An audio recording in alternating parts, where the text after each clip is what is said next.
One has to begin somewhere to understand the calls for socialism on the left. Why not Syracuse, New York?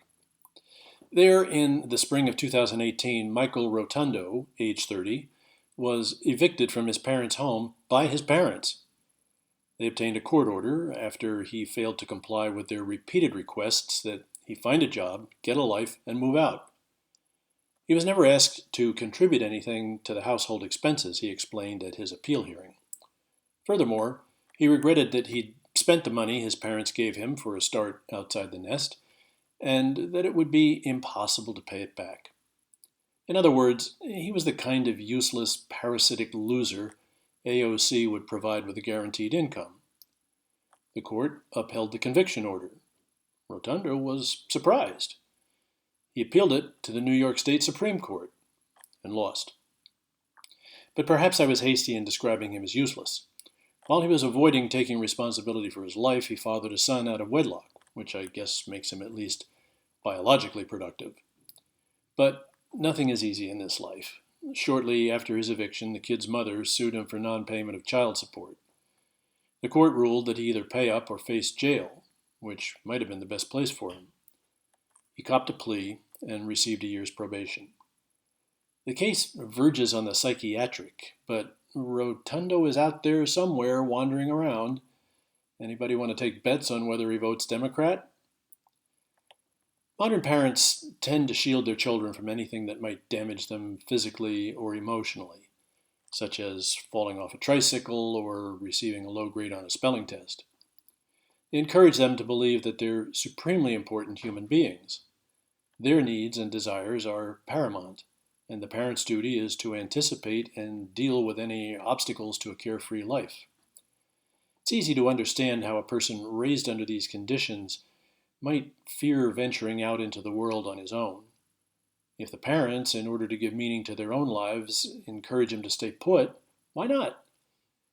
Whether the Rotundos were such parents, I don't know, but their son evidently thought they should be. A person nurtured for dependency is unlikely to contribute much to our collective well-being. He's unlikely to contribute much of anything to anyone. I'll call him or her socialist self. Can this person be anything but a powder puff for politicians to exploit, promising benefits provided out of tax revenues? He has never missed a meal or slept anywhere but in his own bed. Mother tucks him in. She washes his clothes, folds them, and puts them in the dresser when he's out of the room so as not to disturb him. She tidies up. She prepares only his favorite dishes so he doesn't pout at the table. Father, meanwhile, pays the mortgage, the utilities, and maintenance on the house.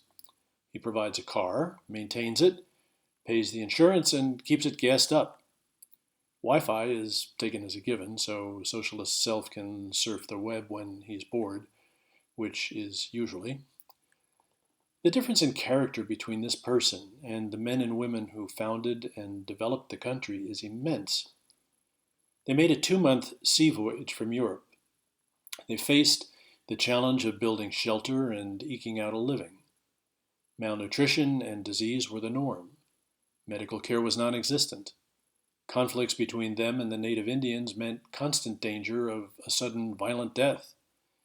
The effort required to survive physically and psychologically is unimaginable to us today, and especially to socialist self.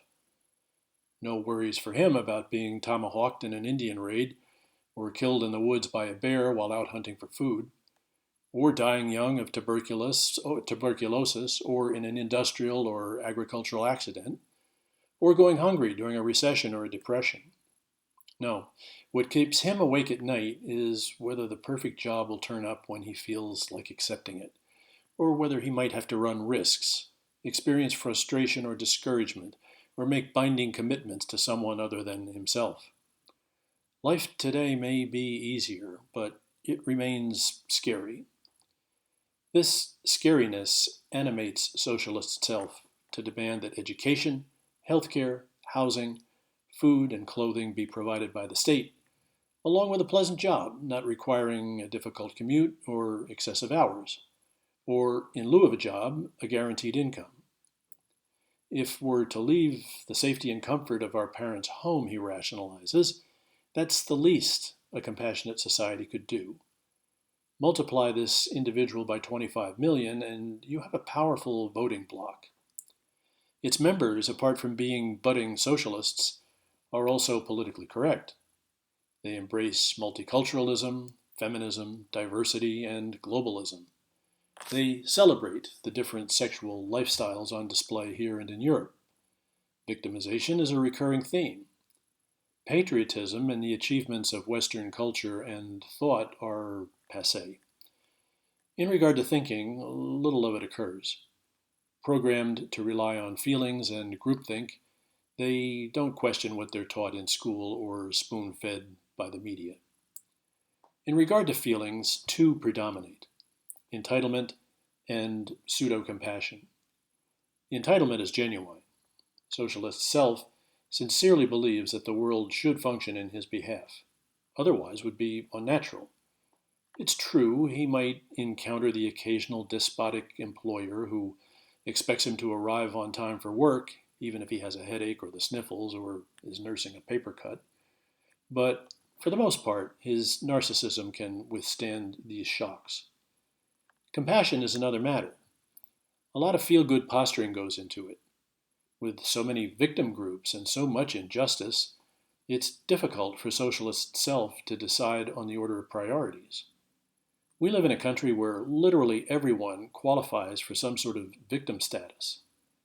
Women outnumber men by nearly 5 million, but are universally oppressed.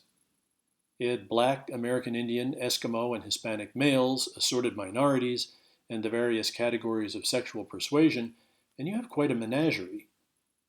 The citizens who don't belong to one or more of these groups consist mainly of privileged white men, like me.